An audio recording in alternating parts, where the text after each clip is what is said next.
deegaanadani ay ka mid yihiin degmada Darweyne Godbarwaaqo xamilka dhabar mamacdani Yaxye Shoodhe oo dhamaantood hoos yimaada degmada Darweyne ee galbeedka gobolka Sanaag ayaa maraan socdaal ku marnay deegaanadani si aanu wax uga ogaano xaaladda nololeed ee deegaanadani waxay qayladhaan ay kaga cabanayeen biyo la'aan ballaaran oo soo food saartay u diran xukuumadda Somaliland iyagoo sheegana in lala soo gaadho biyo dhaamis degdeg ah waxayna dadweynahan kala duwan xukuumadda u sheegeen inaanay helin roobabkii deyrta sidoo kale aanay jirin ceel biyada deegaanadani ay leeyihiin Godbarwaaqo ahna aan ahayna gudoomiyaha Godbarwaaqo cabashadeedu waxay ku aadan tahay qayladhaan biyood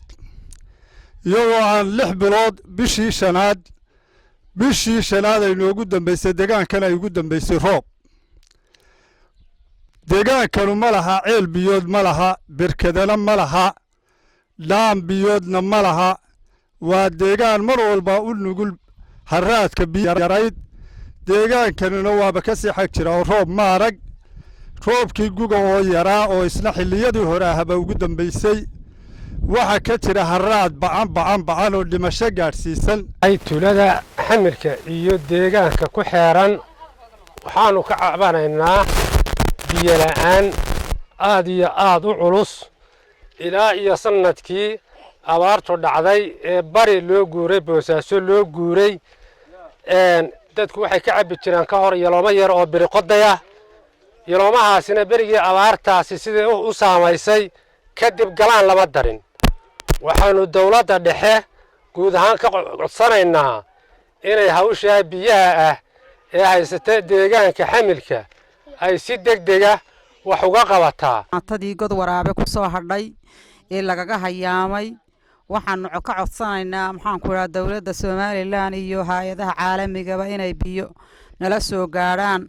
baanu u baahannahay annagoo ah deegaanka Dhani Yaxye waxaan codsanaynaa dhulka waxa ka jira baahi biyood marka loo eego sida ceelkaygu qaraarka u yahay baahida biyaha ee ka jirta waxaan codsanaynaa in la soo gaaro gurmad degdeg ah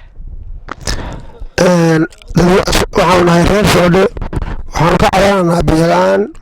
hay'adaha iyo dawladda waxaan uga cabanaynaa biyo la'aantaas oo dawladda dheernaysay raxmad maalin badan hadda ilaa gudubneed raxmad ma arag dadka hadda biyo la'aan baa haysa waxaan ka codsanaynaa in hay'adaha iyo Somaliland biyaha ay naga caawiyaan biyo la'aanta kamid ah haweenka Shoodhe ku dhaqan waxaan ka cabanaynaa haraad aad u xun abaar baan haysata baahi biyood ba aad iyo aad noogu faraxan marka waxaan ka codsanaynaa hay'adaha iyo Jamhuuriyadda Somaliland ba biyo degdeg ah inay nala soo gaaraan meesha wax jooga dad jilicsan xamilka waxaanu u sheegaynaa oo goobta xamilka aan ka codsanaynaa u sheegaynaa dawladda Somaliland madaxweynuhu ka yahay Muuse Biixi Cabdi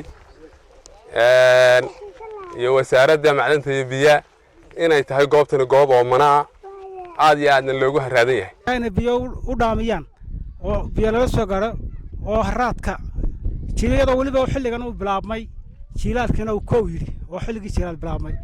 ayaa haddana xilligan aanay haysan wax biyaaba haba yaraatay dadka haraad bay isku wareegayaan biyuhu waxay u jiraan 100 kilomitir baa ku soo gasay meel biyo leh inaanu ka cabanayno haraad faraxu nagu haya taasoo ay sababtay roobkii xilliga dayrta oo aan helin iyo kii ugu dhaweyd oo aan nagu fiicnayn sidaa darteed dad iyo dunya waxaanu halis ugu jirnaa haraad inaanu u baqtino dawladayada waxaanu markaa ka codsanaynaa in kastoo Ilaahay cid wax siin karo inay gurmad degdeg ah nala soo gaadho magaalada waa xamilka badan yahay balaaran dadka mari ee la mari laga caban mari oo haraadka loo hadana wax walba la socodsiiyay hadana haraadka loo waxaanu nahay deegaanka Dhani Yaxye waxaan ka codsanaynaa Jamhuuriyadda Somaliland iyo dhaqdhaqaaqyada kale Somaliland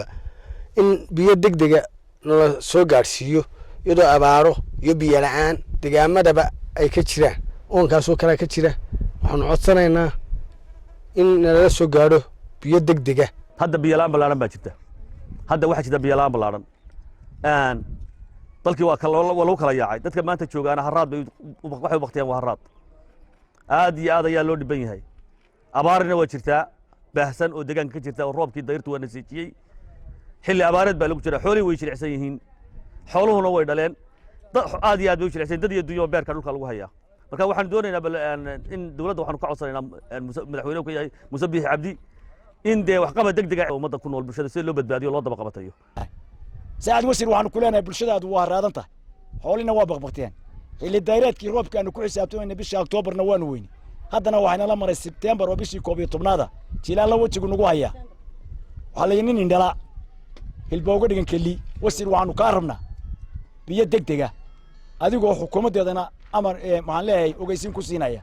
maantada waxa ka dhawaajiyay waa haraad xoolo nooma noola halkii noobar bay ku socdaan roob ma hayno biyo ma hayno barkadi waa naga qalalan yihiin waxaanu codsanaynaa oraahda aan isku raacno ka codsanay inaad noo fuliso horta biyo degdeg barkadaha noogu soo shub Maxamed Suuta telefishinka qaranka Soomaaliland Ceelafweyn